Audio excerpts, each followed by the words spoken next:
Assalamualaikum. Hai, bertemu lagi dengan Bunda Lina. Kali ini Bunda Lina akan membacakan buku dongeng seru dan lucu. Judulnya Putri yang Suka Kentut. Nah, siapa yang ingin tahu ceritanya? Mari kita saksikan. Aku cantik, tapi sayang, aku suka kentut. Pada zaman dahulu kala, hiduplah raja baik hati di kerajaan yang tentram dan damai. Raja itu mempunyai seorang putri, namun raja punya masalah yang sangat rumit dan sulit dikatakan. Tut, tut, trut, tut, tut. Itu suara kentut putrinya. Baunya tak tertandingan dan bunyinya sekeras halilintar. Mengapa putri suka kentut?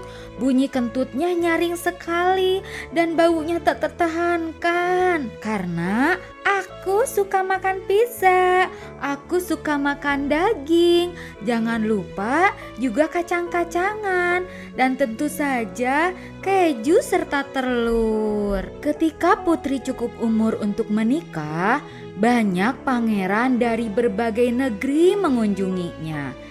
Tapi saat putri kentut, pangeran-pangeran itu kabur sambil memencet hidungnya.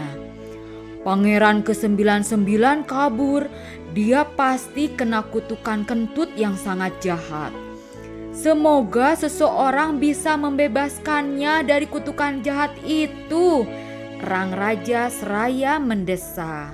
Pada suatu hari, seorang pemuda mengunjungi raja. Kali ini putri lagi-lagi kentut sangat keras. Tut, pret, tut, brut. Mendengar suara kentutnya yang mengerikan, bunga-bunga ketakutan dan layu. Sementara dedaunan berguguran dari pepohonan. Tapi pemuda itu diam saja dan hanya tersenyum. Ia tidak mengerutkan wajah atau memencet hidung. Raja heran dan memanggil si pemuda. Kalau kau bisa menyelamatkan putriku dari kutukan jahat itu, kau boleh meminta apa saja, ujar raja. Hamba ingin menjadi juru masak istana, sahut si pemuda gagah berani. Terserah, tapi kumohon bebaskan putriku dari sihir yang jahat itu, ujar raja. Raja mencengkram tangan si pemuda itu erat-erat. Untuk menyelamatkan putri, pemuda itu mengawasinya selama beberapa hari.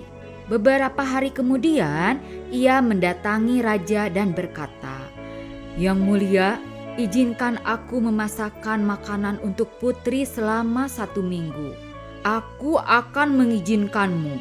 Pokoknya kau harus menyelamatkan putriku," ujar raja. Apa yang terjadi pada sang putri? Sejak si pemuda memasak untuknya, bau kentut putri makin membaik. Dan seminggu setelahnya, bunyi kentutnya nyaris tinggal bisikan. Tumbuhan yang layu di kamar putri dan bunga-bunga yang layu di halaman perlahan-lahan segar kembali. Semakin hari, putri pun semakin cantik. Mengira putrinya telah terbebas dari kutukan yang jahat, raja pun memanggil sang pemuda. "Bagaimana caramu menyelamatkan putriku?" tanya raja. "Sejak awal sebenarnya putri tidak terkena kutukan." "Loh, bukannya bau busuk kentutnya adalah ulah sihir hitam?" "Yang mulia, coba lihat ini." Si pemuda menunjukkan pola makanan putri yang lama. "Bukankah ini pola makanan putriku? Apa yang salah dengannya?" tanya raja. Si pemuda mulai menjelaskan satu persatu.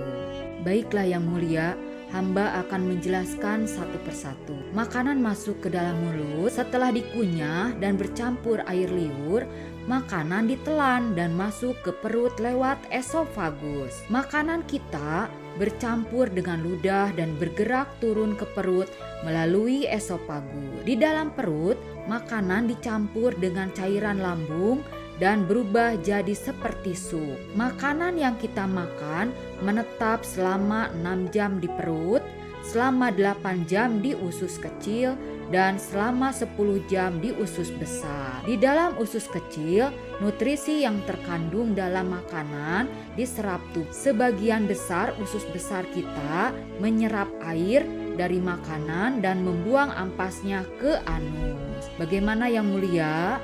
Si pemuda melanjutkan penjelasannya. Campuran udara yang kita hirup selagi makan dan gas yang dihasilkan selama pencernaan makanan di dalam tubuh disebut kentut. Semua orang pasti menghasilkan gas ini. Semua orang makan dan semua orang membuang gas.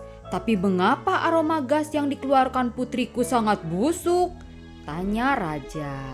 Ada 2 alasan mengapa orang sering kentut dan mengapa kentutnya bau busuk, sahut si pemuda. Apakah penyebabnya? Tanya raja. Pertama-tama, sangat erat hubungannya dengan jenis makanan yang kita makan. Kita akan sering kentut jika makan banyak telur, kacang-kacangan, daging, dan kentang goreng, sahut si pemuda. Lalu, apa alasan kedua? Tanya raja. Jika kita makan dengan terburu-buru, semakin banyak udara yang masuk ke mulut, akibatnya kita jadi sering kentut, jawab si pemuda.